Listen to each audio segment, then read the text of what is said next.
Bismillahirrahmanirrahim. Assalamualaikum warahmatullahi wabarakatuh.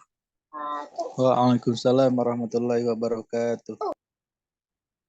Innal hamdalillah nahmaduhu wa nasta'inuhu wa nastaghfiruh wa na'udzu billahi min syururi anfusina wa min sayyiati a'malina. Man yahdihillahu fala mudhillalah wa man yudlil fala hadiyalah.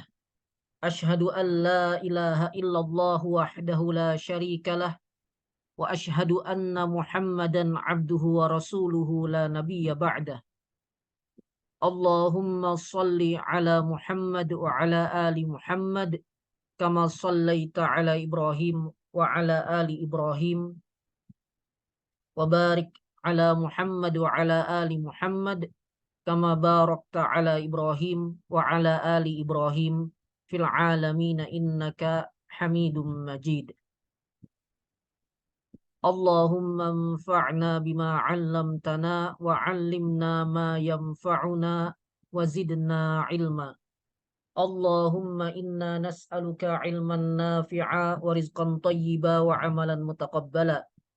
Subhanaka Allahumma la 'ilma lana illa ma 'allamtana innaka antal alimul hakim.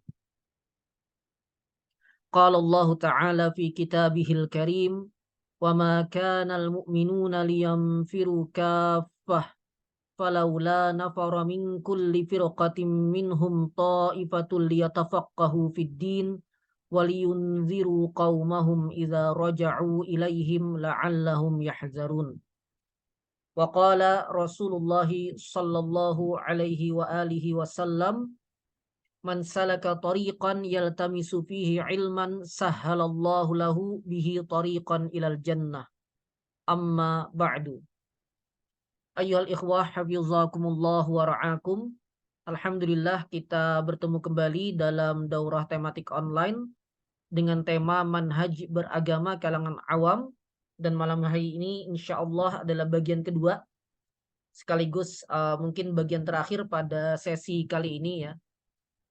Jadi jikapun ada mungkin materi-materi tambahan berarti di waktu nanti. Dan pertemuan malam hari ini adalah kelanjutan dari pertemuan sebelumnya ya. Ini materi yang pertama. Di materi pertama kita membahas tentang definisi awam ya. Supaya kita perlu paham dulu ya. Tasawur siapa yang kita maksud dengan awam di sini sebelum kita berbicara tentangnya. Jadi apa dulu awam itu? Kemudian tema berikutnya muslim mukallaf wajib terikat syariat. Kemudian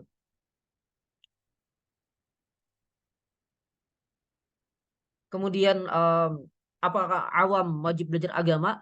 Apakah awam wajib belajar agama? Kemudian taklid tidak haram. Kemudian cari guru dan mufti yang kompeten.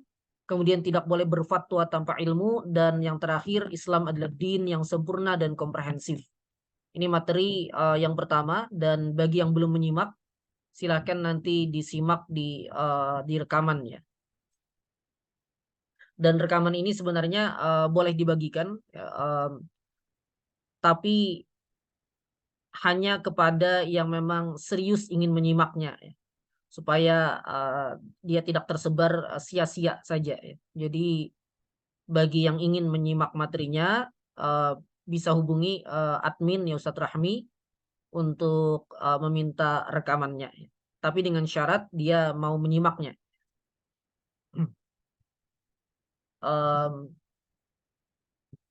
Baik, nah hari ini kita lanjut ke materi bagian kedua, ya, kelanjutan atau sambungan dari materi sebelumnya.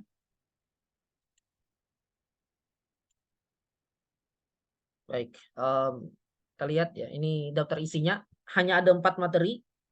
Yang pertama adalah perdebatan bukan ranah awam. Yang kedua, tidak boleh kultus individu. Ini sedikit cuplikannya saya tampilkan di Facebook saya ya, bagi yang melihat. Kemudian apakah orang awam wajib bermadzhab? Ini pembahasannya agak panjang. Saya berikan juga cuplikan atau kutipan-kutipan penjelasan para ulama agak banyak juga. Meskipun mungkin untuk mengetahuinya lebih lanjut bisa juga mengikuti daurah saya yang lain, yaitu daurah manhaji ya. Salah satu pembahasannya adalah tentang bermazhab. Kemudian yang terakhir, materi terakhir adalah mampu memilah informasi. Nah ini yang perlu diketahui oleh semua kita, ya, termasuk juga kalangan awam, sebagaimana di poin sebelumnya. Ya. Dan nanti di akhir pertemuan kita, ya, setelah pertemuan kita apa bisa bertanya, dan kalau belum selesai pertanyaannya nanti bisa tanyakan di grup. Dan karena saya sudah tidak ada di grup tersebut ya, jadi eh, nanti minta Ustadz Rahmi yang ada di sana untuk menyampaikan pertanyaannya ke saya ya.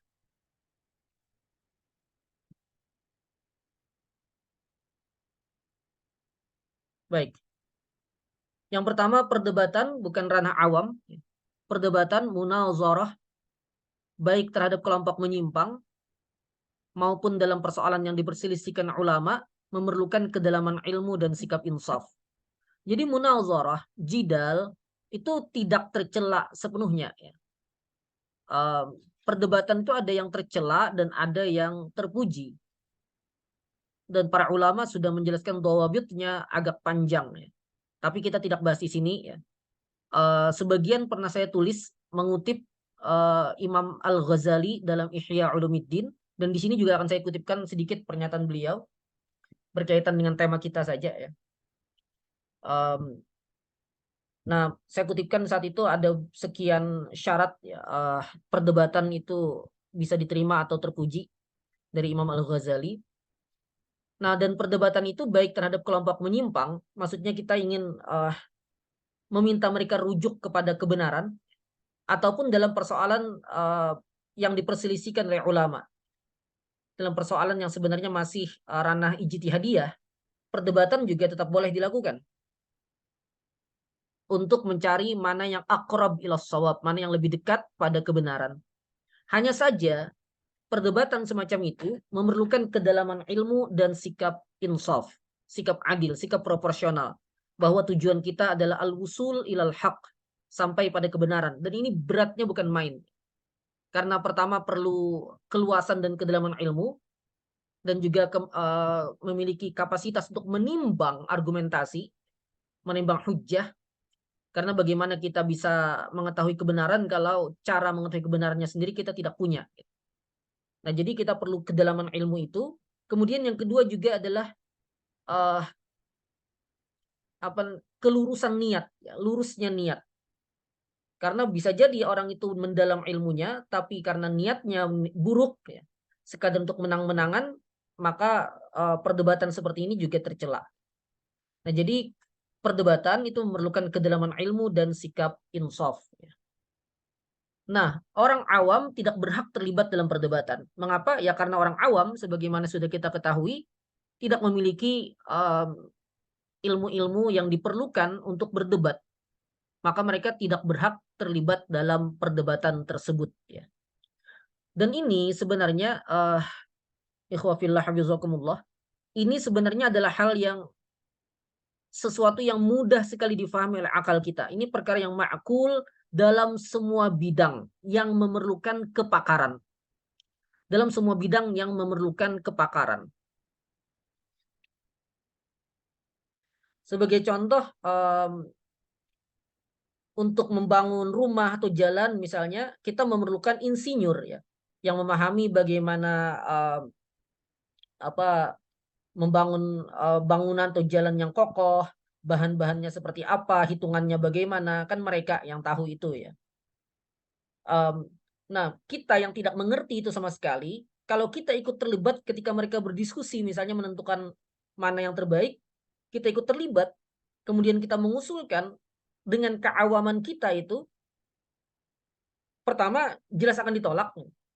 Yang kedua, seandainya kita ambil, seandainya diterima, maka usulan kita itu yang akan merusak.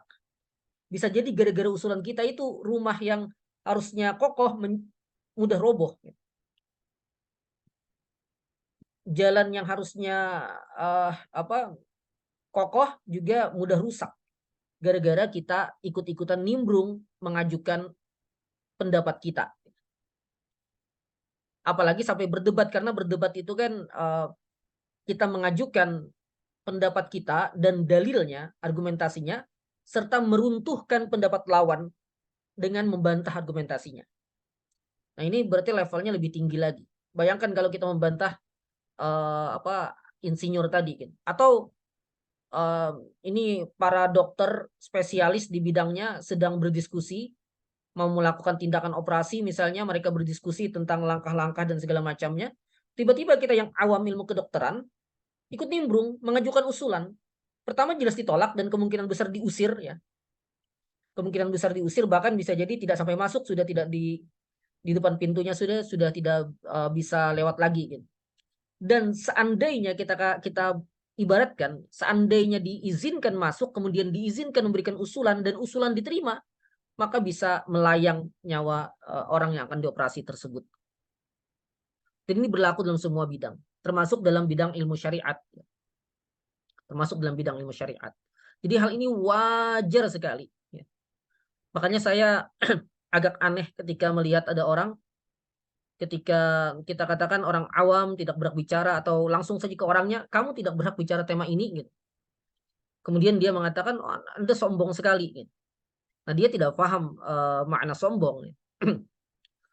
Sombong itu menyelisihi kebenaran, menolak kebenaran hanya karena orang yang mengucapkannya bukan dari kalangan kita misalnya. Itu sombong. Atau meremehkan orang pada ranah yang tidak boleh kita merendahkan dia. Gitu. Nah, itu kesombongan. Tapi kalau kita mendudukkan persoalan pada tempatnya, kalau kita meletakkan setiap orang pada posisinya yang seharusnya, itu bukan kesombongan, itu malah sikap adil. Kita menerima masukan berkaitan dengan keilmuan dari orang yang tidak punya keahlian sama sekali, itu kezaliman. Itu kezaliman. Dan kita menolaknya, itulah keadilan. Dan bukan malah kesombongan. Baik.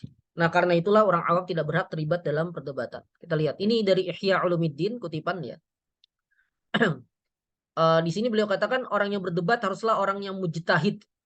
Ini level beliau menyatakan begitu. Yang berdebat dalam mujtahid secara mandiri. Adapun orang yang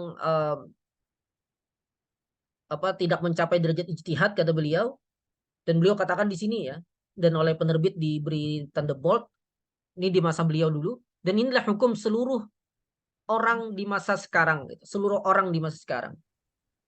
Ini pandangan beliau ya, dan pandangan banyak ulama lain di masa lalu. Saya mute dulu. Pandangan banyak orang di masa lalu, meskipun pandangan ini sebenarnya bisa dikritisi ya. Saya ada materi tentang hal ini, dan saya mengikuti pandangan bahwa setiap masa itu harus ada mujtahid, dan secara fakta memang benar ada, termasuk di masa sekarang. Namun pembahasan itu pembahasan lainnya. Al-Ghazali tampaknya di Ihya di sini menguatkan tertutupnya pintu ijtihad ya, dan beliau katakan di masa beliau saat itu tidak ada yang bisa berijtihad. Kita tidak bahas itunya, tapi beliau mengatakan ya karena di masa itu tidak ada yang bisa berijtihad, maka ya siapa yang bisa berdebat gitu. Siapa yang bisa berdebat? Karena kalau mereka cuma ngikut pandangan mazhab Syafi'i misalnya, ya mereka tidak akan meninggalkan pendapat itu. Padahal konsekuensi dari perdebatan adalah pihak-pihak yang berdebat mengikuti kebenaran. Baik kebenaran itu datang dari dirinya atau kebenaran itu datang dari lawan debatnya. Dan ini meniscayakan yang berdebat ini adalah orang-orang yang mandiri dalam bersikap, mandiri dalam berpendapat. Kalau dia tidak bisa mandiri, bagaimana dia bisa berdebat? Misalnya dia mengatakan, oh saya ini pengikut mazhab Syafi'i dan saya tidak akan meninggalkan mazhab Syafi'i sama sekali. Gitu. Kemudian dia berdebat dengan pengikut mazhab Hanafi. Kemudian si pengikut mazhab Syafi'i ini kalah dalam argumentasi. Pendapat mazhab Abu Hanifah di perdebatan itu jauh lebih kuat. Gitu. Nah, apakah si pengikut mazhab Syafi'i ini akan ikut pendapat mazhab Abu Hanifah? Ya karena dia sejak awal sudah mengatakan saya tetap dengan mazhab Syafi'i, dia tidak akan ikut. Kalau seperti itu, apa gunanya perdebatan? Nah, fa ayyu faidah lahu fil munazarah wa madhhabuhum ma'lum wa laysa lahul fatwa bi ghairih, kata beliau. Apa manfaatnya perdebatan sedangkan mazhabnya sendiri sudah dia ketahui dan dia tidak akan berfatwa dengan mazhab yang lain. Lalu untuk apa dia berdebat? Ini kata Imam Al-Ghazali ya, dalam Ihya Ulumuddin. Lanjut.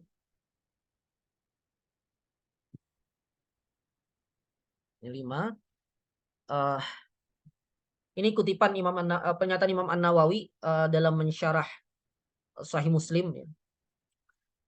Nah, beliau katakan di sini, dan jika ini perkara yang mendalam dan yang berkaitan dengan ijtihad, maka tidak ada tempat bagi orang awam untuk berdiskusi dan mengingkarinya. Dan itu baldzalika lil ulama, dan hak itu adalah haknya para ulama.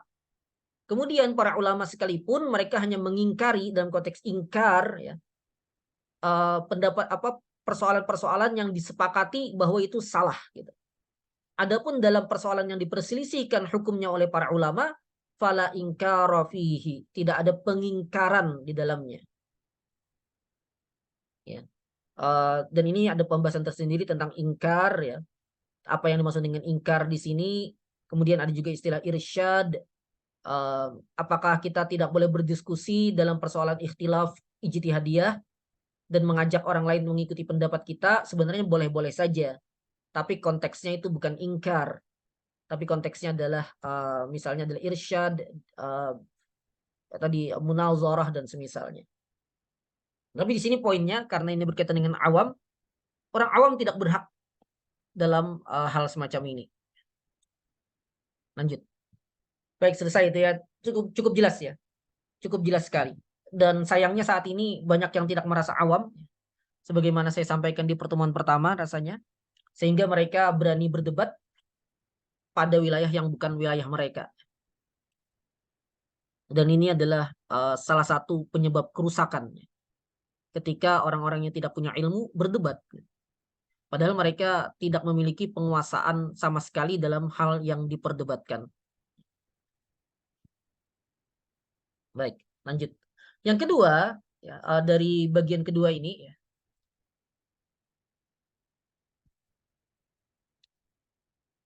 tidak boleh kultus individu. Ini istilah yang saya gunakan. Poinnya, setiap orang, termasuk para ulama, saya tambahkan kemudian, termasuk berbagai kelompok dan afiliasi yang ada di tengah kaum muslimin. Ini saya tambahkan ya, karena saat ini orang tidak cuma menisbatkan diri pada ulama secara personal, tapi orang-orang juga menisbatkan diri pada berbagai kelompok dan afiliasi, ya, mazhab, ormas, dan segala macam. Ya. Nah, setiap orang, termasuk berbagai kelompok dan afiliasi yang ada di tengah kaum muslimin ini, mungkin benar dan mungkin salah. Mungkin benar dan mungkin salah. Ini prinsipnya. Dan kebenaran itu adalah yang sesuai Al-Quran, As-Sunnah, dan Ijma'. Ya. Jadi kalau orang katakan mungkin benar dan mungkin salah, lalu apa standar kebenaran itu? Nah, Islam punya standar kebenaran itu. Islam punya standar kebenaran itu. Bukan sesuatu yang tidak jelas. Gitu. Ada standar yang jelas. Yaitu apa? Yang sesuai Al-Quran, As-Sunnah, dan Ijma'. Kalau orang kemudian berdebat, lah masing-masing mengaku mengikuti Al-Quran dan As-Sunnah dan Ijma' misalnya. Nah, karena itu kita katakan ada ilmu-ilmu yang perlu dikuasai untuk kita bisa memahami Al-Quran, As-Sunnah, dan Ijma' tersebut. Ya, di antara ilmunya adalah ilmu usul fikih, usul tafsir, mustalah hadis, dan lain-lain gitu ya. Itulah ilmu-ilmu yang diperlukan untuk memahami Al-Quran dan As-Sunnah. Maka untuk bisa mengetahui mana pendapat yang lebih dekat pada kebenaran, maka kita perlu mempelajari ilmu itu. Dan ilmu itulah yang menjadi standar kita dalam menilai. Dan nanti dari sana kita akan tahu bahwa misalnya, oh perbedaan saya dengan si fulan, ini perbedaan dalam ranah pokok. Yang berarti al-haq ini hanya pada salah satu dari kami. Sedangkan satunya lagi batil, mardud, marfud, mungkar. Gitu. Batil, tertolak, dan mungkar. Tapi ada juga, oh ternyata pendapat yang saya pegang dengan pendapat yang oleh fulan pegang, ya pendapat orang lain pegang, ini sama-sama punya bagian dari kebenaran. Artinya sama-sama mungkin benar. Nah, maka inilah yang disebut dengan ranah ijtihadi. Nah, bagaimana membedakan antara sesuatu itu ranah ijtihadi, ya, perbedaan itu dalam ranah ijtihadi dengan perbedaan itu dalam ranah al-haq wal batil. Nah, itu juga ada standarnya dalam keilmuan Islam, dan itu sudah dijelaskan oleh para ulama sejak dulu kala, sejak dulu sekali. Nah, baik. Jadi kita tidak meletakkan kebenaran pada individu tertentu, pada ulama tertentu, pada kelompok tertentu. Semuanya itu bukan dalil yang menunjukkan itu benar atau tidak. Ya, boleh saja orang mengikuti ulama tertentu, ya taklid, gitu, atau kagum pada ulama tertentu meski tidak taklid misalnya, ya boleh-boleh saja. Boleh juga orang bergabung dengan kelompok apapun gitu ya. Boleh juga dia berafiliasi dengan mazhab manapun misalnya. Tapi dia harus pahami bahwa itu adalah upaya dia untuk terlibat atau berkontribusi dalam kebaikan. Tapi dia tidak boleh meletakkan kebenaran mutlak pada ulama yang dia ikuti atau pada kelompok yang dia ada di dalamnya. Karena semuanya itu mungkin benar, mungkin salah. Maka tidak boleh kita mengatakan, oh ini sudah pasti kebenaran ini. Maka yang sesuai dengan ini, ya, sesuai dengan yang saya ikuti ini, maka itu benar, dan yang menyelisihinya maka itu salah. Nah, ini adalah sikap yang tidak benar, ya. Ini adalah sikap yang tidak benar. Dan itulah yang disebut oleh para ulama sebagai ta'assub. Para ulama dulu pertama asabiyah itu pada awalnya kan di masa Nabi itu asabiyah kaumiyah, fanatisme kaum gitu. Karena di masa lalu memang kan intisab orang, ya orang itu bernisbat, berafiliasi kepada kaum gitu. Makanya di Madinah dikenal sebelum Nabi datang itu kan ada Aus dan Khosraj gitu ya. Di Makkah juga banyak kaum-kaum gitu, dan mereka intisabnya kepada kaum-kaum itu, dan mereka membela membabi buta, ya, kaumnya. Benar salah tidak peduli, yang penting ini kabilah saya, maka saya bela. Nah, inilah asabiyah kaumiyah yang ada di masa itu. Nah, kemudian ketika umat Islam sudah berkembang, kemudian lahir berbagai mazhab afiliasi, muncul kemudian istilah ta'assub madhabi. Orang-orang yang fanatik buta kepada mazhabnya masing-masing.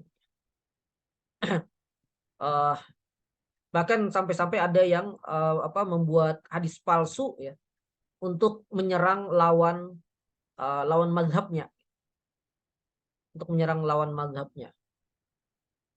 Misalnya hadis palsu yang dibuat oleh para fanatikus mazhab Abu Hanifah ya, kepada Imam Asy-Syafi'i ya. Mereka membuat hadis palsu. Mereka katakan yakunu fi ummati rajulun yuqalu lahu Muhammad ibn Idris adarru ala ummati min iblis.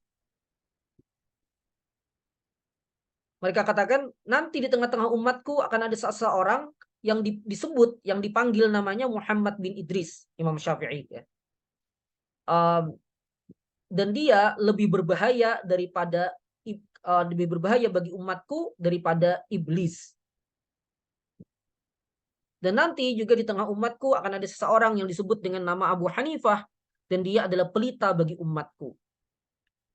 Sampai buat hadis palsu karena ta'assub madhabi. Nah, kalau kita bicara di masa sekarang, ta'assubnya berikutnya adalah ta'assub kepada syekh, ta'assub kepada kelompok dan semisalnya. Semuanya sama ya. Semuanya sama, yaitu mereka jadikan kebenaran dan pembelaan atas nama orang atau kelompok. Maka di antara manhaj kita dalam beragama, bukan cuma untuk orang awam sebenarnya ya, tapi ya orang awam juga ikut terlibat di dalamnya. Kita tidak boleh kultus kepada individu, tidak boleh kultus kepada kelompok. Ya. Makanya identitas kita yang tertinggi itu adalah identitas Islam. Ya. Identitas kita yang tertinggi adalah identitas Islam, dengan makna yang pertama kita tidak meninggikan identitas lain apapun itu, suku, bangsa, dan lain-lain itu bukan identitas tertinggi kita. Identitas tertinggi kita adalah agama. Dan sekaligus juga bukan identitas tertinggi kita adalah kelompok-kelompok yang ada dalam umat Islam ini, madhab, ormas, gitu, harokah, pengajian, syekh atau siapapun, semuanya itu tidak boleh dijadikan identitas tertinggi. Tapi identitas tertingginya adalah din Islam. Maka siapapun yang berafiliasi pada Islam,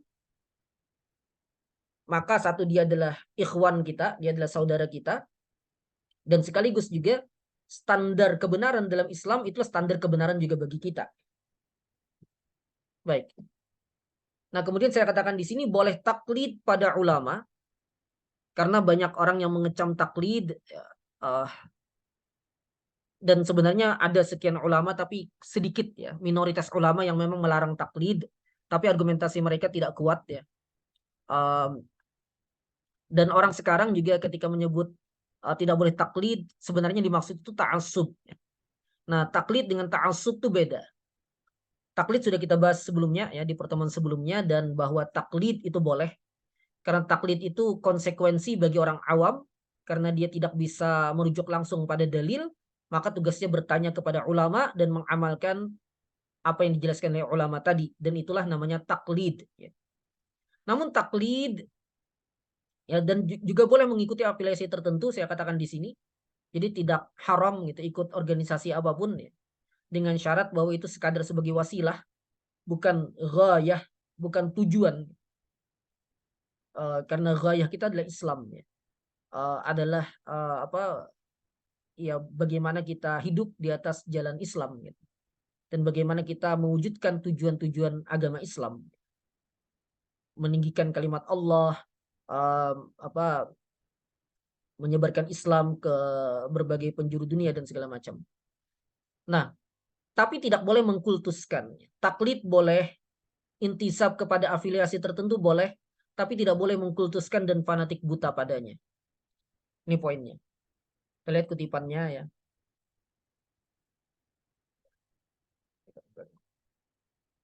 Ini kutipan dari kitab Al-Qira'ah Khalfal Imam karya Imam Bukhari, ya, salah satu kitab beliau. Ini beliau mengutip, Imam Bukhari mengutip dari Ibnu Abbas radhiyallahu anhuma, sahabat dan mujahid tabi'in, bahwa tidak ada seorang pun setelah Nabi Shallallahu Alaihi Wasallam kecuali perkataannya itu bisa diambil, ya, kecuali perkataannya itu bisa diambil ataupun bisa ditinggalkan, kecuali Nabi Shallallahu Alaihi Wasallam. Kemudian juga ada ini dari kitab Syiar A'lamin Nubala karya Az-Zahabi.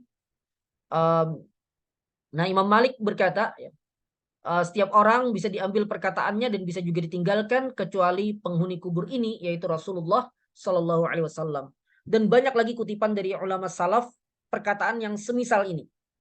Meskipun perkataan ini masyhur nisbatnya kepada Imam Malik, tapi sebenarnya banyak riwayat lain yang bahkan mengatakan perkataan ini sudah ada sejak sebelum Imam Malik. Bahkan di sini kan dari Ibnu Abbas ya, kalau dari kitabnya Imam Bukhari. Dan Ibnu Abbas adalah sahabat Nabi. Jadi setiap orang, perkataannya, pendapatnya, pandangannya, boleh kita ambil, boleh juga kita tinggalkan. Tidak ada pandangan atau pendapat yang wajib, yang selalu wajib kita ikuti. Kecuali siapa? Kecuali perkataan Nabi Shallallahu Alaihi Wasallam, karena itu syariat bagi kita, karena itu as-sunnah. Adapun perkataan selainnya, maka tidak boleh kita letakkan sama dengan perkataan Nabi.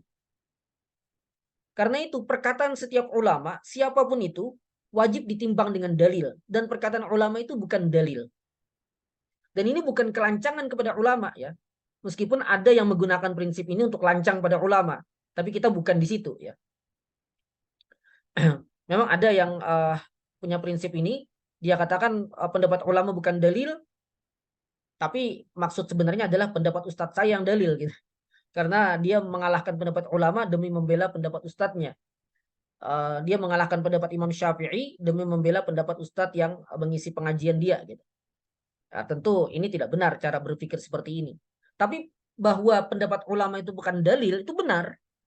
Dan di sini kita menggunakannya karena tadi taklid boleh ya. Nah, di sini kita menggunakannya dalam konteks bahwa kita tidak boleh kultus kepada satu orang ulama pun. Kita jadikan dia sebagai mizan kebenaran, timbangan kebenaran. Siapa yang mengikutinya, maka dia berada di atas jalan yang benar. Dan siapa yang tidak mengikutinya, maka dia telah menyimpang dari jalan kebenaran. Kalau kita menjadikan siapapun ulama dalam posisi ini, maka kita telah jatuh pada sikap kultus, ta'assub, yang ini sesuatu yang terlarang. Siapapun ulama itu, Abu Hanifah kah, Malik bin Anas kah, Asy-Syafi'i kah, Ahmad bin Hambal kah, Al-Ghazali kah, An-Nawawi kah, Ibnu Taimiyah kah, Ibnu Qayyim kah? Siapa di masa sekarang misalnya? Ali Jum'ah kah, Bin Baz kah, Al-Utsaimin kah, Shalih Al-Fauzan kah, Yusuf Al-Qaradawi kah? Siapapun. Tidak boleh kita jadikan nama-nama itu sebagai timbangan kebenaran. Meskipun kita istifadah dari mereka, kita menghormati mereka, kita tidak lancang kepada mereka, kita belajar banyak dari mereka, tapi tetap saja mereka bukan timbangan kebenaran. Termasuk orang-orang yang mungkin ada di sekitar kita, Ustadz Fulan siapa gitu, Kiai Fulan siapakah? Mereka bukanlah timbangan kebenaran. Yang setiap perkataannya itu pasti betul, dan setiap orang yang tidak sepakat dengannya pasti menyimpang, pasti salah. Nah, cara berpikir seperti ini ada cara berpikir yang salah, yang batil, yang tidak boleh kita pertahankan kalau kita masih berpikir seperti itu. Kalau ada orang bertanya kemudian, lah lalu bagaimana kita? Sedangkan kita tidak punya kemampuan belajar, atau kita tidak punya ilmu yang dalam. Bagaimana? Ya tadi taklid boleh. Taklid boleh. Di masa sekarang Anda mau taklid kepada Syekh Ali Jum'ah, silahkan. Anda mau taklid kepada Syekh Yusuf Al-Qaradawi, silahkan. Anda mau taklid kepada Syekh bin Baz, silahkan. Tapi taklid itu harus difahami karena memang tidak bisa menggali dalil, akhirnya ya kita ikuti perkataan ulama untuk kita amalkan.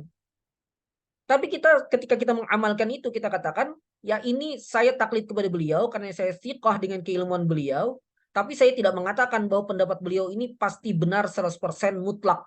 Dan saya juga tidak mengatakan bahwa pendapat yang berbeda dengan beliau ini berarti menyimpang. Nah, seperti ini tidak ada masalah, boleh-boleh saja. Yang bermasalah adalah kalau dia katakan, oh saya mengikuti pendapat Syekh Fulan ini, dan setiap orang yang menyelisih pendapat Syekh Fulan ini berarti dia telah jatuh pada sikap menyimpang, dia telah menyelisih syariat, dia telah menyelisih sunnah dan segala macam. Nah, pandangan semacam itu yang salah. Dan ini perlu diketahui oleh orang awam ya. Pendetailan keilmuan tentu mereka tidak perlu tahu, tapi prinsip semacam ini perlu diketahui dan perlu dipegang. Karena kalau tidak akan rusak. Kalau tidak akan rusak. Baik, ini kutipan dari Al-Um ya. Al-Um ini dari Al-Um Imam Asy-Syafi'i ya. Dari Al-Ma'rifah, cetakan lama. Nah, beliau katakan ilmu itu ada dua sisi. Yang pertama ittiba', yang kedua istimbat.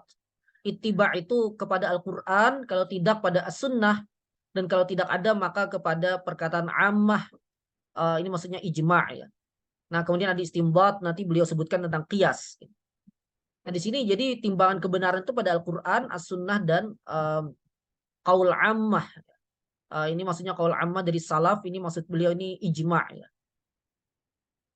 Baik. Kemudian di sini ada kitab Raf'ul Malam Anil A'immatil A'lam, ini kitabnya Ibnu Taimiyah. Nah, di sini beliau mengatakan bahwa para ulama semuanya sepakat atas wajibnya mengikuti Rasul. Dan bahwa setiap orang boleh diambil perkataannya dan boleh ditinggalkan kecuali Rasulullah. Lanjut ya. Nah, ini dari kitab Jami'u Bayanil Ilmi wa Fadlih karya Imam Ibnu Abdil Bar. Ini pernyataan Imam Syafi'i di sini katakan sisi ini ilmu jihatul ilm, nas dari Al-Quran, dari As-Sunnah atau dalam ijma'. Jika tidak ada maka dengan qiyas. Ini perkataan Imam Syafi'i. Kemudian ini perkataan dari Imam Atha bin Abi Rabah menafsirkan firman Allah, fa in tanaza'tum fi syai'in farudduhu ilallahi war rasul, ilallah pada kitabullah, ilar rasul kepada sunnah Rasulillah. Sederhana sebenarnya, saya cuma sekadar menguatkan dengan kutipan-kutipan ini. sebenarnya kewajiban kita mengikuti Al-Quran, As-Sunnah, dan Ijma' itu prinsip dasar dalam beragama kita yang harusnya sudah kita ketahui sebelumnya. Baik. Ini masih dari kitab yang sama, Jami' Bayanil Ilmi, dari Imam Malik ini.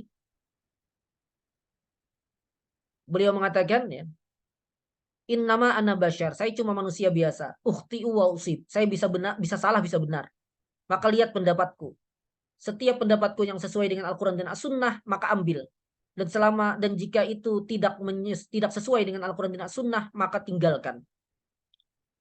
Di sini kita tidak bersikap lancang ya dengan bermudah-mudahan mengatakan pendapat Imam Malik misalnya atau pendapat Imam Syafi'i itu menyelisih sunnah. Tentu tidak bermudah-mudahan karena mereka berpendapat berijtihad tentu dengan keilmuan mereka yang luar biasa ya.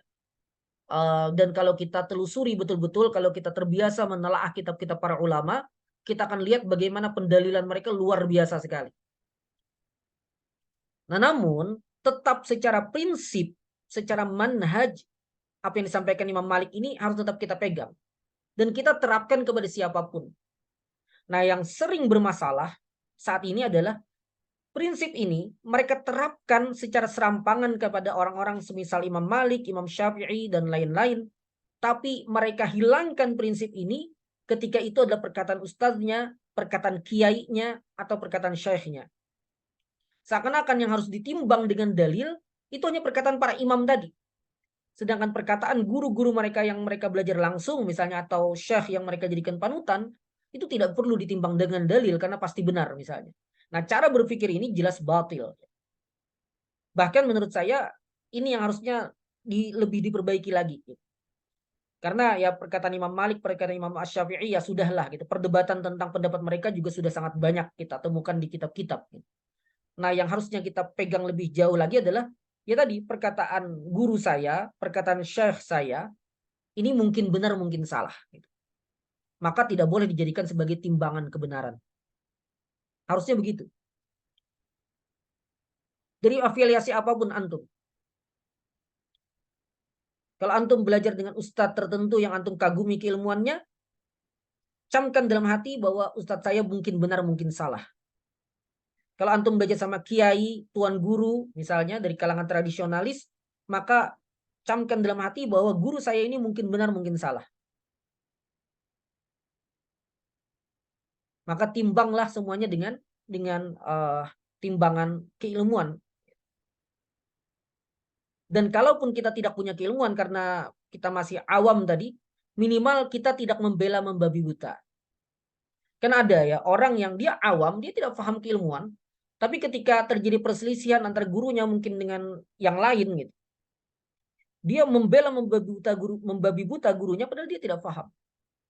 Bahkan menjadikan itu sebagai standar gitu.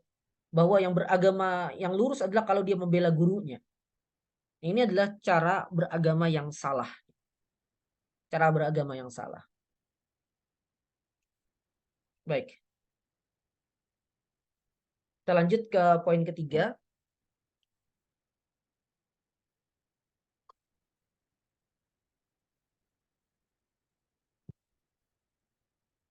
Apakah orang awam wajib bermazhab? Ini tema yang panjang ya.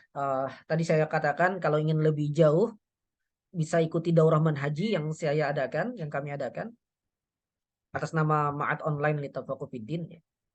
Nah, yang dimaksud dengan bermadhab di sini adalah komitmen seseorang untuk mengikuti madhab tertentu, khususnya salah satu dari madhab fikih yang 4 dalam amal, tafakuh, ifta, penjelasan hukum, dan qadha, ya, putusan hukum dalam peradilan. Jadi bermadzhab dalam amal maksudnya adalah amal kita pribadi mengikuti mazhab tertentu, misalnya mengikuti mazhab Syafi'i. Bermadzhab dalam tafakuh, dalam belajar, maksudnya adalah saya belajar fikih mengikuti urutan atau mengikuti kitab-kitab dalam mazhab Syafi'i misalnya. Nah, dalam ifta misalnya si fulan berfatwa, dia ditugaskan untuk berfatwa dalam mazhab Syafi'i. Sehingga dia hanya boleh menjawab persoalan-persoalan keagamaan sesuai dengan pandangan mazhab Syafi'i yang dia ketahui. Itu maksudnya bermazhab dalam ifta. Demikian juga dalam qadha, kalau seorang qadhi, hakim, ya hakim dalam pengadilan syariah, dia memutuskan perkara sesuai dengan mazhab Syafi'i misalnya atau mazhab Hanafi dan seterusnya. Nah, itulah yang dimaksud dengan bermazhab. Kalau tidak bermazhab bagaimana? Ya kalau dalam amal berarti dia tidak terikat dengan mazhab tertentu dalam amalnya. Kalau tafakuh dia tidak terikat dengan belajar dalam mazhab tertentu gitu. Dalam berfatwa berarti dia boleh berfatwa dengan mazhab apapun gitu atau dengan ijtihadnya sendiri. Qadha juga demikian. Nah, dan ini ranah yang diperselisihkan oleh ulama dan banyak perselisihannya. Cuma kita tidak akan bahas terlalu jauh di sini ya. Kita tidak akan bahas terlalu jauh di sini.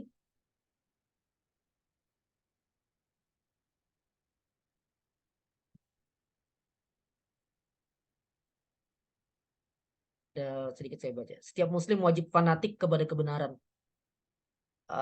Saya agak ini ya, karena istilah fanatik konotasinya sudah agak negatif ya. Setiap muslim wajib mengikuti kebenaran. Setiap muslim wajib mengikuti kebenaran. Lalu bagaimana cara seorang awam mengetahui? Sebagian tadi sudah saya singgung ya, tapi mungkin akan saya jelaskan lagi nanti. Ya. Baik, bermadzhab secara umum hukumnya boleh, tidak terlarang, namun juga tidak wajib berdasarkan pendapat sekian ahli ilmu. Saya ada tulisan juga cukup panjang tentang bermadzhab ini, saya muat di majalah fikih. Saya bagi tadi bermadzhab jadi amal, tafakuh, ifta dan qadha. Dan saya katakan yang urgent, yang sangat-sangat bagus, yang sangat-sangat penting dalam konteks bermadzhab itu adalah dalam konteks tafakuh, belajar sampai menjadi seorang ahli fikih yang kokoh keilmuannya. Nah, itu paling bagus mengikuti tradisi mazhab tertentu.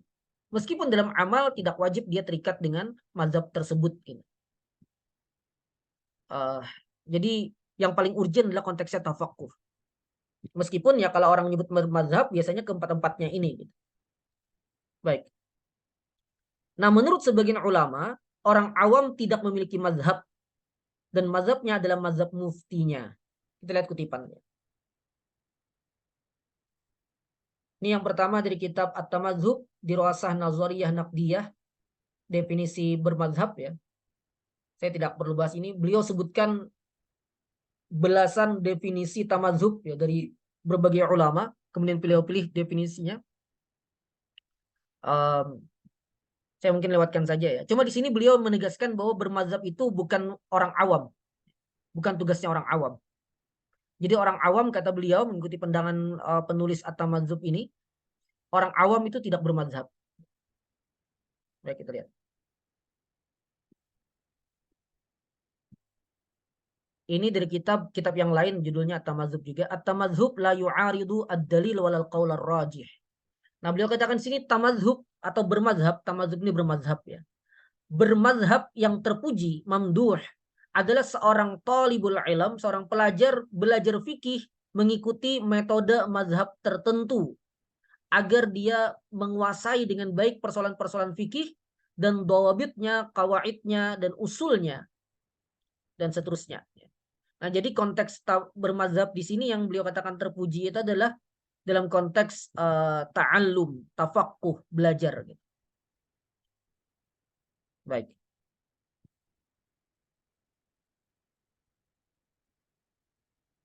Lanjut saja. Ini dari kitab Al-Fawaid Al-Badaniyah karya Al-Qurdi. Ini salah satu rujukan Syafi'iyah mutaakhirin.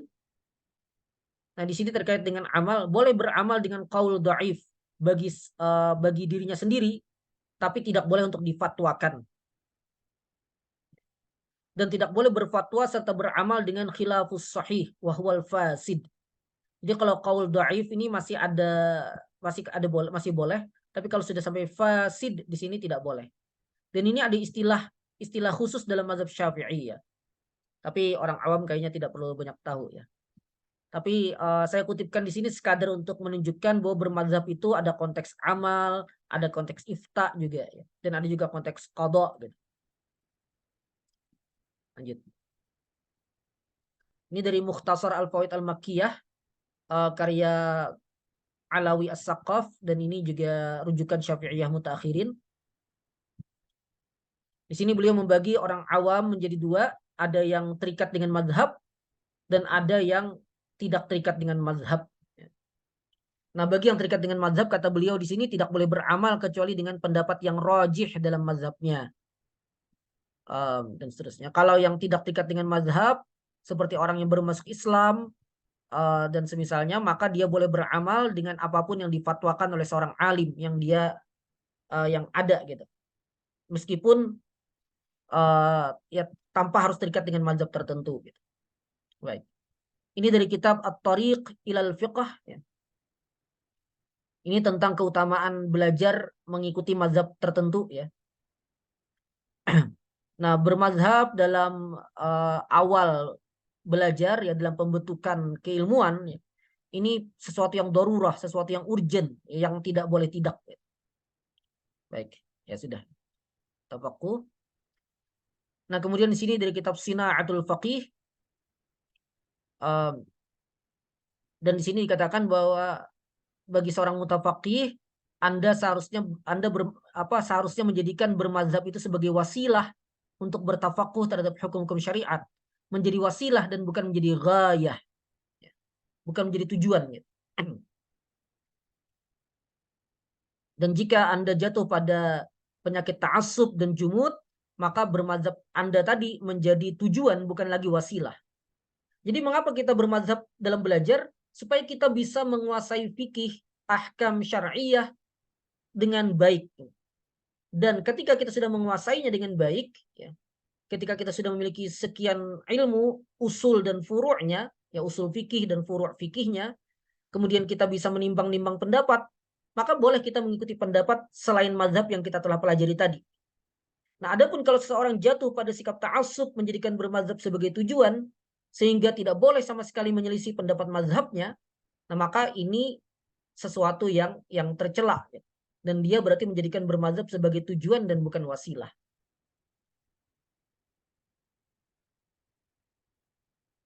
Jadi sebagaimana saya tulis juga, bermazhab itu sesuatu yang sangat bagus, lebih-lebih dalam belajar gitu, lebih-lebih dalam belajar.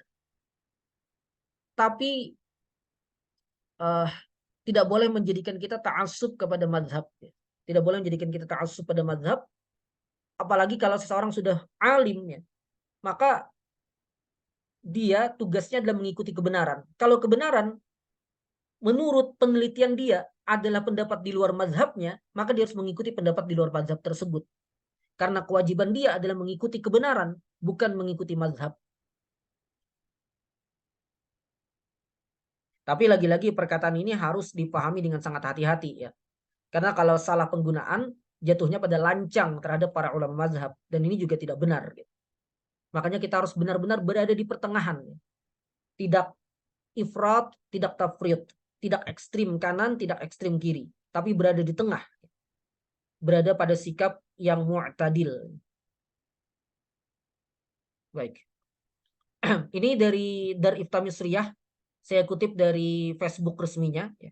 Jadi meskipun ini Facebook, tapi ini resmi ya. Dari Dar Ifta Misriyah, Lembaga Fatwa Mesir. Beliau membedakan di sini bermazhab antara amal dengan ta'allum. Nah, beliau katakan untuk dari sisi amal, terikat dengan satu mazhab tertentu tidak wajib bagi orang awam dalam setiap persoalan.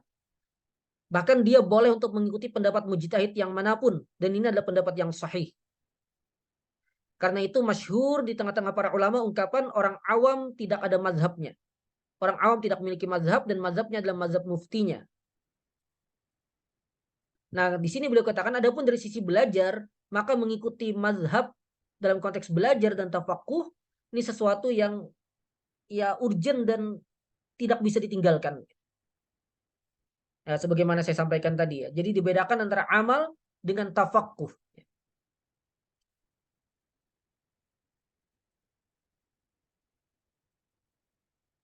Nah, ini kutipan dari Raudhatul Talibin karya Imam An-Nawawi.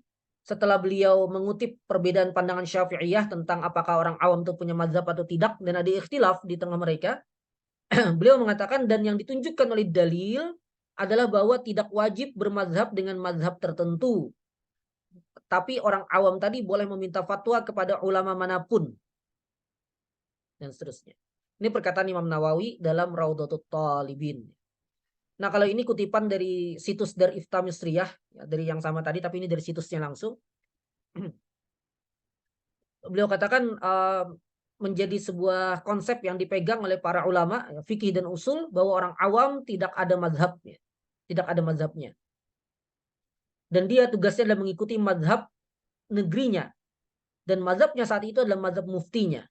Jadi logikanya begini, dia orang awam, tidak bisa belajar, tidak belajar secara serius ya, maka dia tidak punya mazhab, karena mazhab itu hanya untuk orang yang tafakuh, sedangkan orang awam tidak bertafakuh dalam fikih gitu.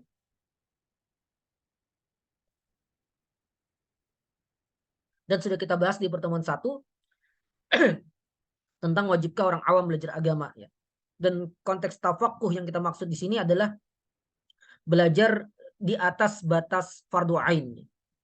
Nah, orang awam kan tidak wajib ya. Nah, karena keadaannya seperti itu, maka tugas dia adalah mengikuti mazhab di negerinya. Selama mazhab di negerinya ini mazhab yang mu'tabar ya. Dan mengikuti muftinya, dan umumnya karena mazhab di negerinya adalah mazhab A gitu, maka muftinya tentu juga adalah mufti dari mazhab A itu. Nah, maka tugas orang awam tadi sekadar bertanya kepada mufti. Jadi orang awam tuh boleh bertanya kepada mufti dan tidak wajib dia duduk di majelis ilmu untuk persoalan-persoalan yang dihadapi. Karena kewajiban dia adalah dia tahu hukum tentang apa yang dia akan lakukan. Dan dia tidak wajib mendapatkannya dengan cara belajar duduk di hadapan seorang ulama misalnya selama sekian waktu gitu. Tidak wajib baginya. Karena kalau seperti itu dia mungkin akan naik level jadi thalibul ilm ya, sebagaimana bahasan kita sebelumnya. Tugas orang awam itu sebenarnya tinggal berfatwa, tinggal meminta fatwa. Dia nanya gitu. Nah, memang tugas fatwa ini idealnya tugas yang memang ditugaskan secara khusus gitu. Yang sayangnya di Indonesia mungkin tidak ada secara resmi ya. Bahkan MUI sekalipun itu juga bukan mufti resmi. Meskipun ya tetap ada ya tugas-tugas kemuftian di sana. Tapi maksudnya bukan yang ditunjuk oleh pemerintah misalnya. Tapi boleh itu kayak MUI mungkin, atau kayak Majelis Tarjihnya Muhammadiyah, atau mungkin kayak semacam lembaga bahsul masailnya NU gitu. Atau kepada mufti individu juga boleh, selama memang dia menunjukkan dirinya bahwa dia bisa berfatwa gitu dan dia bisa memberikan fatwa. Nah, orang awam tadi boleh bertanya seperti itu dan cukup baginya. Cukup baginya mengamalkan apa yang difatwakan oleh muftinya. Itulah cara dia beragama gitu, tidak repot. Orang awam cara beragamanya tidak repot, dia tinggal tanya kepada muftinya. Makanya kemarin kita perjelas juga ya dia harus ini gitu, apa maksudnya, dia mengetahui kompetensi dari orang yang akan dia tanya. Itulah tugas dia. Baik. Ini dari Mukhtasar Al-Fawaid Al-Makkiyah ya.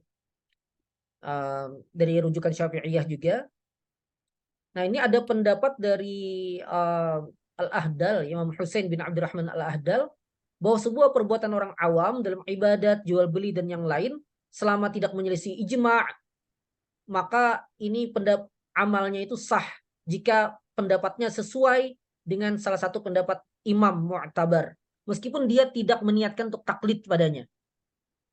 Ya, ini pandangan sebagian ulama Syafi'iyah ya.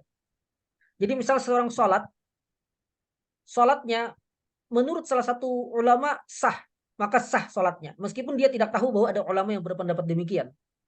Tapi selama itu sah menurut ulama itu sah sholatnya dia. Nah, ini yang difatwakan di sini tadi. Kemudian di sini ada fatwa dari Ibnu Hajar ya, bahwa pendapat yang paling sahih, orang awam boleh memilih antara taklid kepada siapa saja gitu. Dan seterusnya. Baik, lanjut ya. Nah, yang terakhir, jadi tadi orang awam begitu ya, nanti bisa ditanyakan kalau belum jelas. Dan saya minta waktu, kita akan agak panjang sebagaimana pertemuan 1 juga ya. Dan tidak usah protes ya.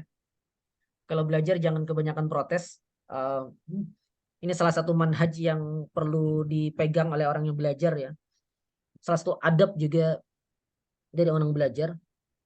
Uh, Tradisi kita dulu ya, termasuk di tempat saya dan mungkin banyak di tempat-tempat yang lain juga. Uh, Kadang kita menemui guru itu jaraknya berkilo-kilo ya, bahkan mungkin puluhan kilometer. Dan dulu tidak ada alat komunikasi jarak jauh. Kita datang ke rumah guru dan ternyata kata gurunya kita libur kajian hari ini. Dan kemudian dia setelah itu pulang lagi dan menempuh jarak berpuluh-puluh kilo lagi gitu. Ya. Kadang juga tidak dipersilahkan oleh gurunya untuk masuk ke dalam rumah. Ya. Bahkan sebagian ulama mengatakan adab kepada guru itu adalah ketika datang ke rumah guru, diam saja sampai guru yang membukakan pintu. Gitu. Meskipun ini tidak harus diterima mentah-mentah ya, tapi ini bagian bagaimana ta'zimnya dulu para ulama, ta'zimnya terhadap keilmuan gitu. Ta'zimnya terhadap keilmuan. Yang sayangnya saat ini sudah banyak ditinggalkan. Saya melihat ada seorang ustadz di Facebook, ada yang menginbox pertanyaan ke beliau dan tidak dijawab, entah mungkin belum terbaca atau apa, kemudian langsung si yang menanya memaki-maki sang ustadz gitu. Ini benar-benar sangat tidak beradab ini. Ya, sangat tidak beradab. Kalau yang seperti itu kalau saya itu pasti saya blokir orangnya ya. Termasuk juga menurut saya sikap yang tidak beradab adalah orang yang bertanya persoalan agama kepada banyak orang secara langsung. Dia sebar pertanyaannya kemana-mana. Nah, saya kalau ketemu yang begitu dan saya tahu, saya tidak akan pernah jawab pertanyaannya. Ya. Karena itu menunjukkan dia tidak punya thiqah terhadap yang ditanya, terhadap orang yang ditanya. Karena prinsip orang awam kalau bertanya, dia pilih dulu mana orang yang dia percaya keilmuannya. Kemudian dia tanya kepada orang itu, tanpa harus bertanya kepada yang lain lagi. Apa gunanya dia bertanya kepada yang lain lagi? Dia toh tidak bisa menimbang dalil juga, dia tidak bisa menimbang pendapat. Apa gunanya dia bertanya kepada banyak orang? Nah, kalau ada yang seperti itu juga menunjukkan dia tidak beradab dalam soal hal semacam ini. Gitu. Tapi ya begitulah. Saat ini juga katanya banyak ya majelis-majelis ta'lim, gitu. Pengurus entah masjid, entah majelis ta'lim, pengurus atau panitianya yang mengatur-ngatur ustadznya, gitu. Menyampaikan apa dan segala macam, dan itu juga menunjukkan tidak ada adab ya dalam hal-hal semacam itu. Gitu. Nah, ini harus diperhatikan ya. Saya pernah dengar ada cerita Syekh Ali Jum'ah. Bagaimanapun ya, kalaupun antum mungkin tidak seafiliasi dengan beliau, tapi bagaimanapun beliau adalah seorang yang alim, seorang mufti ya. Diakui keilmuannya, meskipun ya tidak wajib kita mengikuti pendapat beliau ya, sebagaimana saya sampaikan tadi. Nah, beliau itu pernah ya, beliau punya majelis ilmu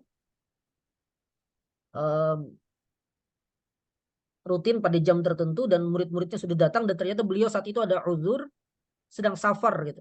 Tapi beliau meminta orang-orang untuk menunggu beliau. Dan ternyata mereka menunggu sampai tengah malam. Jadi bersekian jam mereka menunggu sampai sang syekh datang tengah malam dan kemudian mengajar ilmu kepada mereka tengah malam tersebut. Nah, jadi ya itu tugasnya thalib tuh begitu gitu. Tugasnya thalib tuh menunggu ya. Sampai gurunya datang. Nah, kalau kita kan jarang yang begitu ya. Kita jarang yang begitu. Kita kalau terlambat sekian menit saja mungkin sudah menggerutu ya. Dan menganggap sudah bisa jadi mencela ustadznya di sosial media gitu. Ya, jauh keberkahan ilmu yang didapatkan jauh daripada apa yang didapatkan oleh para thalib terdahulu ya. Karena mereka benar-benar mengagungkan majelis ilmu dan menghormati juga para pengajar ilmu tersebut. Baik, mana tadi? Baik, kembali. Jadi saya minta untuk menunggu kita sampai selesai ya. Kecuali antum ada uzur syar'i. Tapi kalau ada uzur syar'i juga tidak perlu izin secara khusus ke saya ya. Yang penting antum benar-benar ada uzur syar'i. Kalau mau meninggalkan forum silakan. Tapi kalau tidak ada uzur, harap ditunggu. Ya. Dan tidak perlu izin tadi saya katakan. Karena kalau chat izin malah mengganggu ya, mengganggu konsentrasi. Baik.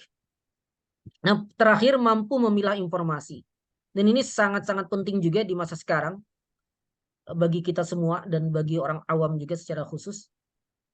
Ketika menerima informasi, baik dalam urusan agama maupun dunia, wajib memastikan kebenaran informasi tersebut sebelum melakukan tindakan.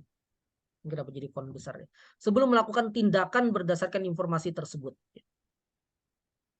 Sebelum melakukan apapun, menyebarkankah, mempraktekkankah atau apapun itu, maka tasabut dulu, tabayyun dulu, pastikan dulu bahwa informasinya itu benar. Dalam urusan apapun, dalam urusan apapun.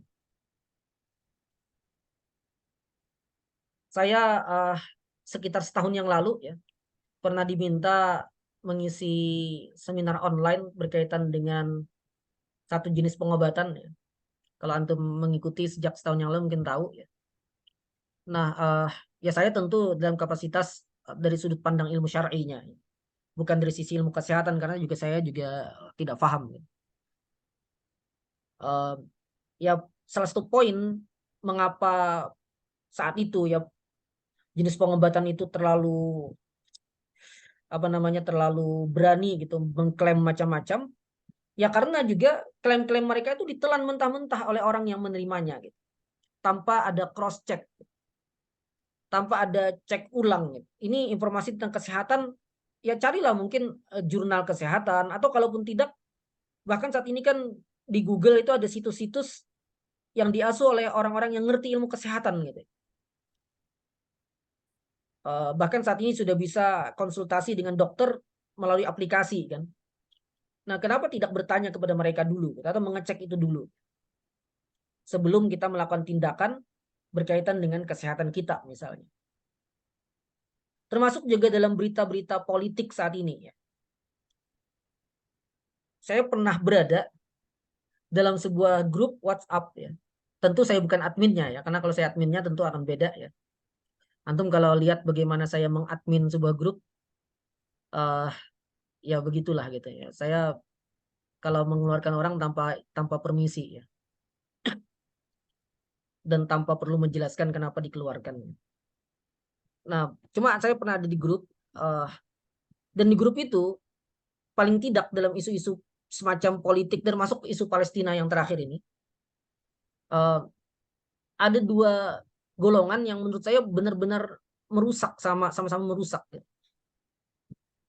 Golongan pertama adalah orang yang punya ghirah, ya orang yang punya gairah gairah keagamaan, orang yang punya ghirah terhadap umat Islam gitu. Tapi suka menerima informasi hoax dan tidak melakukan verifikasi atas informasi tersebut. Pokoknya selama itu menguntungkan atau bagus menurut dia, mungkin mendukung calon presiden yang menurut dia lebih Islami gitu misalnya, atau informasinya sesuai dengan apa yang dia pahami selama ini, langsung dia sebarkan. Entah informasi itu benar ataupun tidak. Gitu. Tidak peduli dia. Nah ini banyak yang model-model begini. Dan ini buruk. Gitu. Meskipun terkesan sama dengan kita itu sikapnya, tapi dengan dia menyebarkan hoax itu adalah keburukan dan akan merusak kita gitu. Seakan-akan orang yang peduli agama itu orang yang tidak mampu memilah informasi gitu. Dan ini sebuah keburukan. Ada yang model begitu. Nah, di golongan satunya adalah orang yang mungkin terlihat lebih hati-hati tapi sudut pandangnya sekuler. Sudut pandangnya sekuler. Nah, ini juga merusak. Nah, kedua kelompok ini, kedua golongan ini bertemu, habis kita. Yang peduli agama suka menyebarkan hoax yang agak perhatian meskipun kadang-kadang tidak juga ya. Cuma agak perhatian terhadap hal-hal semacam ini tapi cara berpikirnya sekuler atau tidak peduli agama gitu. Nah, bertemu mereka habis gitu. Sama-sama merusak. Nah, makanya di antara hal yang penting bagi orang awam adalah dia mampu memilah informasi dalam semua urusan, urusan politik, urusan kesehatan atau apapun itu. Dia perlu memiliki kemampuan ya, menerima informasi. Minimal dia punya sikap tidak mudah menerima sesuatu ya, sebelum dia memastikan bahwa itu benar. Nah, lebih bahaya lagi jika hal itu berkaitan urusan agama dan ilmu syar'i. Tidak boleh mengambil ilmu syar'i dari sumber-sumber yang tidak jelas. Ini konsep sangat jelas sekali ya. Tapi saat ini orang-orang begitu mudah bertanya di grup, yang ditanya tidak jelas siapa, kemudian yang menjawab juga tidak jelas kapasitas keilmuannya seperti apa. Saya sering temukan ini di beberapa grup ya, grup-grup Facebook juga banyak gitu. Dan saya tahu jawabannya asal-asalan gitu. Banyak yang ada yang menjawab betul, jadi ada pertanyaan gitu, yang menjawab bisa puluhan bahkan ratusan. Dari yang menjawab tuh ada yang kelihatannya betul dan paham persoalan tersebut. Ya cuma ya dia cuma jadi salah satu dari puluhan atau ratusan tadi. Sedangkan sisanya menjawab asal-asalan gitu. Nah, salahnya di mana? Salahnya yang bertanya itu juga dia bertanya ke sembarangan orang. Karena di grup itu tidak ada pengasuhnya, maka dia berarti bertanya kepada sembarangan orang di sana gitu. Bagaimana caranya dia bisa mengetahui mana jawaban yang benar dan mana jawaban yang tidak benar gitu. Sama juga dengan orang-orang yang suka bertanya ke temannya. Misal ada seseorang gitu yang suka mungkin men-share kopas artikel-artikel keislaman gitu ya. Dia sebarkan, kadang-kadang membahas hal-hal yang kontroversial dan segala macam. Kemudian tiba-tiba nimbrung orang banyak di statusnya dan kemudian mereka bertanya kepada si penulis status tadi yang kopas tadi itu. Oh ini bagaimana ya? Segala macam ya. Ah, uh, dan segala macam dia tanya gitu. Ini kira-kira bagaimana ya? Ini bagaimana terkait dengan ilmu agama, terkait dengan urusan apa terkait dengan ilmu syar'i. Gitu. Di mana perhatian dia terhadap sumber dia mengambil ilmu? Ketika semua orang bisa dia tanya, meskipun sebenarnya tidak sepenuhnya ya. Untuk yang kasus terakhir tadi biasanya karena seafiliasi. Karena sudah seafiliasi, ya sudahlah gitu. Dia tidak peduli lagi orang yang seafiliasi dengannya itu awam atau tidak gitu. Pokoknya karena seafiliasi, saya boleh bertanya. Sedangkan kepada yang bukan afiliasi, sedangkan yang beda afiliasi meskipun sebenarnya benar-benar ahli orangnya, dia anggap informasinya atau penjelasan keilmuannya dianggap tidak bisa dipercaya. Dan ini rusak ya. Dia menggabungkan dua hal, yaitu sembarangan mengambil ilmu dan yang kedua ta'assub kepada afiliasinya. Dia menggabungkan dua hal. Dia sembarangan mengambil ilmu, dia bertanya sembarangan kepada siapapun selama dia kenal orang itu sebagai orang seafiliasi dengannya, meskipun bisa jadi orang itu ngawur gitu bicaranya. Dan sekaligus dia menolak menerima penjelasan yang benar, yang sesuai landasan ilmu, hanya karena yang menjelaskan, meskipun orangnya berilmu, tapi yang menjelaskan ini beda afiliasi, dia tinggalkan itu. Dan ini sikap ta'assub. Dia menggabungkan dua keburukan pada kondisi ini. Baik, kita lihat kutipannya. Ini saya ambil dari tafsir Ibnu Katsir, ya, tafsir Al-Quran Al-Azim dari Ibnu Katsir. Tafsir terhadap firman Allah, ya ayyuhalladzina amanu, wahai orang-orang yang beriman, in ja'akum fasiqum binaba'in, jika datang kepada kalian seorang yang fasik. Jadi ini memang konteksnya orang fasik ya. Makanya saat di fase riwayah dulu, jika informasi dari orang yang thiqah itu diterima. Jika informasi itu disampaikan oleh orang yang thiqah, orang yang adil, dhabit, orang yang terpercaya secara keagamaan, itu diterima. Dan tidak perlu, ya intinya diterima, informasi itu benar. Dan itu kan juga menjadi salah satu syarat dalam hadis sahih gitu ya. Selain syarat lain misalnya ittisalus sanad, ketersambungan sanad. Jadi prinsipnya berdasarkan agama kita, kalau orang yang fasik, ya, orang yang buruk agamanya, menyampaikan sebuah berita, maka kewajiban kita adalah kalau kita ingin melakukan tindakan terhadap informasi itu, kita harus tabayyun dulu, harus tasabbut dulu sini. Nah, ya'muru ta'ala bitasabbut fi khabaril fasiq. Allah Ta'ala memerintahkan kita untuk tasabbut, memverifikasi khabar, informasi dari orang yang fasik. Jadi disuruh tabayyun, disuruh tasabbut. Adapun kalau informasinya dari orang baik, orang yang thiqah tadi, maka diterima. Nah, saya pernah menulis itu. Lalu bagaimana dengan zaman sekarang, di mana orang-orang yang dianggap baik, yang solih, ternyata suka menyebar hoax? Apa jawabannya? Jawabannya, kalau kita pakai standar salaf tentang hal ini, maka orang-orang solih yang suka menyebar hoax itu berarti terkategori atau tertuduh berdusta. Dan dia berarti tidak bisa dikategorikan sebagai siqah. Ya. Dan informasinya harus juga ditabayuni, harus juga diverifikasi. Karena dia sudah kehilangan siqahnya ya, dalam memberikan informasi. Karena suka menyebarkan hoax, informasi yang tidak benar. Bahkan tipe-tipe solih seperti ini adalah salah satu tipe pembuat hadis palsu. Ya.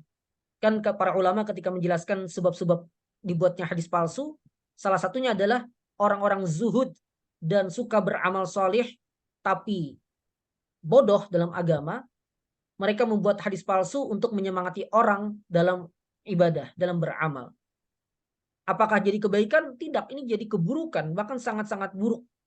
Karena apa? Karena orang tertipu, mengira dia solih sehingga hadisnya diterima. Nah, sama kayak orang yang suka nyebarkan hoax tadi. Baik. Kemudian ini tentang hadis ya. Ini dari Sahih Muslim, di Muqaddimah Sahih Muslim. Kafa bil mar'i, kata Nabi, cukuplah seseorang kadziban, ya, disebut sebagai pendusta, an yuhadditsu bikulli ma sami'a. Kalau dia berbicara atau menyampaikan semua yang dia dengar. Semua informasi yang dia dapatkan langsung dia sebarkan. Masuk informasi dari satu grup WhatsApp, sepertinya mendukung pemahaman dia, sepertinya mendukung calon presiden dia, langsung dia sebarkan. Kafa bil mar'i kadziban ayyuhaddisa bikulli ma sami'a. Kita lihat syarahnya di sini ada syarah Sahih Muslim Imam An-Nawawi.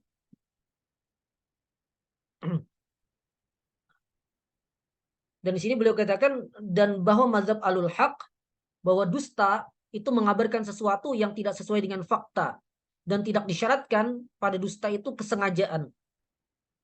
Tapi kesengajaan itu ada syarat untuk dia mendapatkan dosa.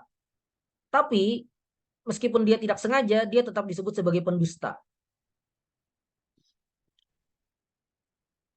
Dan sengaja tidak sengaja ini kalau menurut saya kalau sudah kebiasaan menyebarkan hoax bisa jadi tercampur kesengajaan juga. Karena dia sudah tidak peduli benar tidaknya lagi. Wallahu a'lam. Kemudian ini berkaitan dengan agama. Inna hadzal ilma dinun fanzuru amman ta'khuzuna dinakum. Dari Sahih Muslim juga mukaddimah. Perkataan Imam Muhammad bin Sirin, sesungguhnya ilmu ini adalah agama. Fanzuru, maka lihatlah dari mana kamu mengambil agama kalian. Dari mana kalian mengambil agama kalian. Jadi perlu mengecek dari sumber-sumber kita mendapatkan agama kita. Jangan sembarangan. Tapi jangan juga terjebak dengan meyakini bahwa sumber-sumber keagamaan yang benar itu hanyalah orang dari afiliasi kita. Itu juga salah. Itu juga salah. Tapi yang harus dilihat adalah kapasitas orang per orangnya. Bukan dilihat dari afiliasi mana. Karena siapa sih yang bisa menjamin bahwa afiliasi antum saat ini, pengajian yang antum ikuti saat ini, disitulah kebenaran ada. Gitu. Bisa jadi kebenaran di tempat lain. Maka ukurannya bukan itu. Tapi ukurannya adalah kapasitas orang yang menyampaikannya dan bagaimana apa yang dia sampaikan, apakah merujuk kepada dalil-dalil yang benar dan seterusnya. Dan beginilah prinsip kita gitu, bukan asal comot, bukan asal comot. Wallahu a'lam bishawab. Selesai dengan izin Allah Ta'ala. Kita masuk ke sesi tanya jawab. Kalau ada yang mau disampaikan lewat audio atau lewat chat silakan.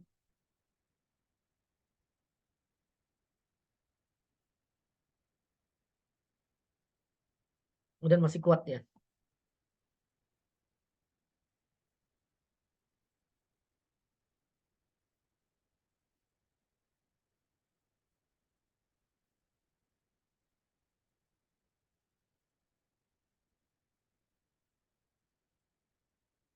Ada,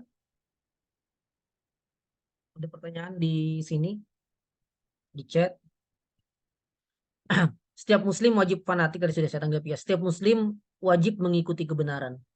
Lalu bagaimana cara seorang awam mengetahui ketergelinciran supaya tidak mengikutinya? Saya lupa apakah saya sampaikan di sini atau tempat lainnya.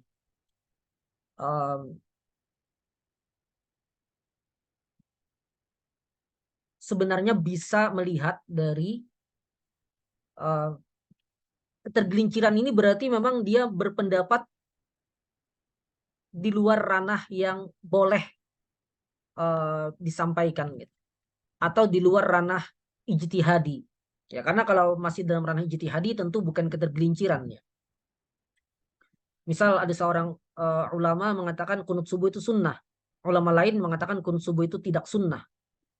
Tentu dua-duanya itu bukan ketergelinciran. Karena dua-duanya itu mengikuti dalil yang sampai pada mereka. Itu namanya ikhtilaf dalam persoalan ijtihadiyah. Tentu bukan itu yang dimaksud dengan ketergelinciran. Ketergelinciran yang biasa dibahas oleh para ulama itu adalah ketika ulama itu berpendapat atau bersikap juga, berpendapat atau bersikap.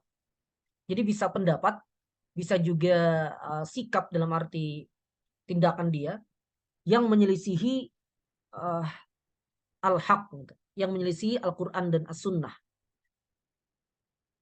Nah, bagaimana mengetahuinya? Satu, kalau pendapat itu tersebar atau pernyataan itu tersebar, biasanya akan ada yang membantah. Biasanya akan ada yang membantah. Dan kalau itu benar-benar sebuah kesalahan, biasanya membantah dari berbagai afiliasi. Ini tidak pasti ya, cuma dari beberapa kasus yang pernah kita temui, kalau di masa sekarang, itu biasanya bantahannya diberikan oleh berbagai afiliasi.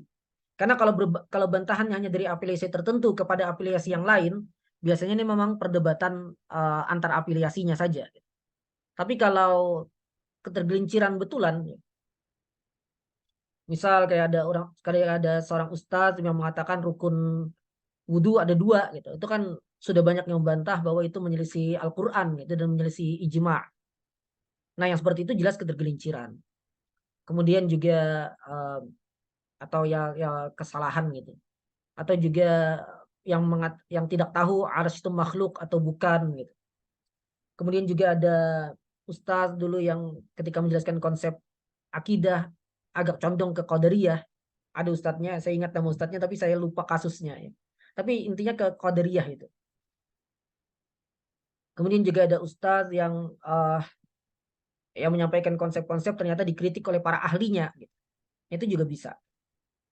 Itu juga misal seorang ustadz berbicara tentang tema qiraat Al-Qur'an misalnya.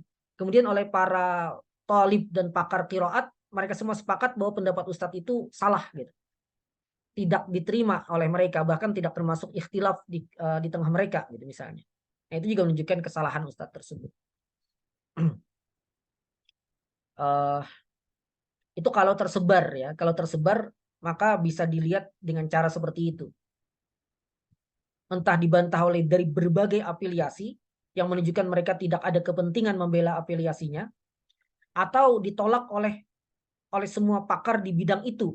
Sedangkan sang ustadz atau sang guru atau sang syekh itu misalnya bukanlah orang yang dikenal pakar di bidang itu.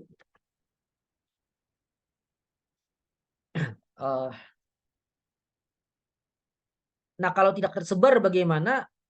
Ya emang agak repot ya kalau tidak tersebar kan siapa yang tahu gitu. Lalu bagaimana? Ya bagi orang awam tadi ya dia kalau dia memang benar-benar tidak tahu, saat itu kan berarti dia tidak sedang mengikuti ketergelinciran ya karena dia tidak tahu kan. Maka boleh saja dia mengamalkan sampai nanti dia tahu bahwa itu pendapat yang salah. Ketika dia sudah tahu, maka tidak boleh baginya bertahan dengan pandangan itu.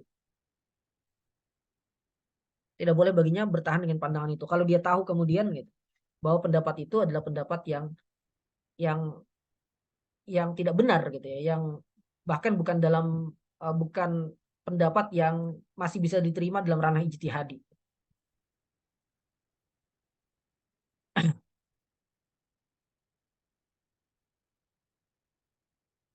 Bagaimana caranya dan kepada siapa orang awam bertaklid sementara dia sendiri tidak tahu sama sekali tentang ulama yang pantas untuk dia bertaklid. Hal ini dialami oleh masyarakat, oleh orang awam khususnya yang tinggal bukan di lingkungan masyarakat yang tahu agama. Kalau seperti ini mudahnya ikuti saja mazhab yang mu'tabar ya. Dan cari ustadz atau guru yang bisa mengajar mazhab yang mu'tabar itu. Atau bisa ditanya dan bisa menjawab sesuai dengan mazhab yang mu'tabar itu. Sesederhana itu saja. Ya. Misalnya ya di Indonesia banyak Syafi'i kan berarti. Ya cari saja ustadz atau guru yang bisa menjelaskan pandangan mazhab Syafi'i kepada dia dan dia jadikan tempat bertanya. Sudah, sesederhana itu. Atau dia bisa bertanya ke Komisi Fatwa MUI jika mudah ditemui ya. Atau semisal itu ya. Cuma sebenarnya tidak terlalu sulit ya. Tidak terlalu sulit meskipun di Indonesia memang ada sedikit kesulitan dibandingkan mungkin beberapa negeri yang secara tradisi lebih baik ya, secara tradisi keilmuan. Tapi tidak sesulit itu juga ya di kita gitu. Masih bisa gitu. Tadi misal satu dengan mengikuti satu mazhab fikih yang mu'tabar, kemudian dia mencari ustaz, guru, kiai yang bisa menjelaskan tentang hal itu, dan dia bisa duduk di majelis ilmu sang guru tadi, atau dia jadikan sang guru itu tempat bertanya. Cuma kalau menjadikan tempat bertanya ya harap perhatikan adab-adab bertanya ya, dan hal-hal lain lah yang perlu diperhatikan. Uh, atau dia bertanya ke lembaga-lembaga yang selama ini memang dikenal memiliki kekhususan dalam fatwa. Jadi seperti Komisi Fatwa MUI ya. Untuk MUI yang benar-benar mampu berfatwa itu kan di komisi fatwanya ya. Karena MUI itu sendiri meskipun namanya Majelis Ulama Indonesia yang mengisinya bukan cuma ulama ya. Banyak juga tokoh masyarakat, pengusaha dan lain-lain. Makanya yang bisa berfatwa ya di komisi fatwanya. Atau mungkin di Majelis Tarjihnya Muhammadiyah misalnya kalau Muhammadiyah. Atau kalau di NU biasanya sesuai mazhab jadi lebih lebih aman tadi. Kalau Salafi saat ini yang ada lembaga fatwanya Dewan Dewan itu apa? Dewan Fatwa ya. Al-Irsyad misalnya. Nah itu insya Allah tidak terlalu susah yang seperti itu. Insya Allah tidak terlalu susah. Allahu a'lam.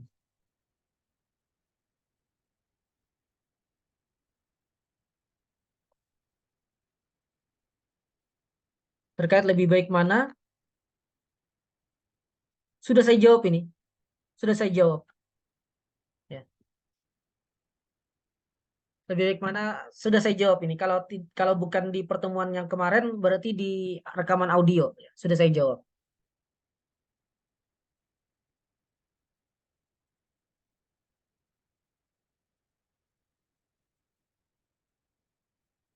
Baik, apakah ada lagi? Kalau tidak ada, kita cukupkan.